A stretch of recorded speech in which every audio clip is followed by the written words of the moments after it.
దివ్య దివ్య last వరకు elimination చేద్దాము అని చాలా వరకు అనుకున్నారంట. అలాగే ఇమానియల్ దగ్గర పవరస్త్ర ఉంది కదా, ఆ పవరస్త్రాన్ని యూజ్ చేసినప్పుడైతే దివ్య ఓట్ల ప్రకారం సేవ్ అని వచ్చింది. నువ్వు ఎవరికి యూజ్ చేస్తావు అని అడిగితే ఆ సంజన గారికి యూజ్ చేస్తానని చెప్పి ఇమానియల్ చెప్పాడంట. సో అది యూజ్ చేసి ఈ వారం నో ఎలిమినేషన్ పెట్టారని తెలుస్తుంది. ఇంకా జనాలు ఓట్లు వేశారు కదా అంటే ఆ ఓట్లు కంచికే వేస్ట్ ఓట్లేసి అన్నట్టు అనిపించింది. ఒకవేళ మీరు నో ఎలిమినేషన్ అని పెట్టినప్పుడు అయితే సంజన గారు ఓటింగ్లోనే ఉన్నారు కదా, దివ్య లాస్ట్ లో ఉంది కదా, ఎలా అయితే ఏంటి ఆ అమ్మాయిని ఎలిమినేషన్ చేయకూడదు అనుకున్నారు. ఎందుకంటే దానికి ముందు శనివారం రోజు ఆ అమ్మాయికి జరిగింది కదా, నేను అసలు మాట్లాడిన తనుజ తోటి అస్సలు మాట్లాడను, నేను బయటికి వెళ్ళినా కానీ మాట్లాడని చెప్పి దివ్య అయితే చెప్పింది కదా.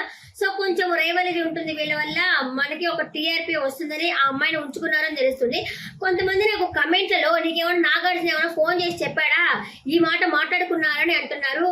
నాగార్జున చెప్పవలేదు, అక్కడికి వెళ్తారు కదా షో చూడడానికి, మంచి చేరడం కష్టం అంట, చెడు చేరడం చిటిలో చెడు చేరిపోతుందంట. ఆ విధంగానే అక్కడ పోయిన మనుషుల ద్వారా ఈ విషయాలు తెలుస్తూ ఉంటాయి. ఇవాళ రేపు సోషల్ మీడియా ఎక్కడో జరిగింది కూడా తెలుస్తూ ఉంటుంది. బిగ్ బాస్ హౌస్ లో జరిగింది తెలీదా? అక్కడికి వెళ్ళి షో చూసిన వాళ్ళు బోల్డ్ అంత మంది ఉంటారు. ఒక మాట జరగకుండా ఉంటుందా?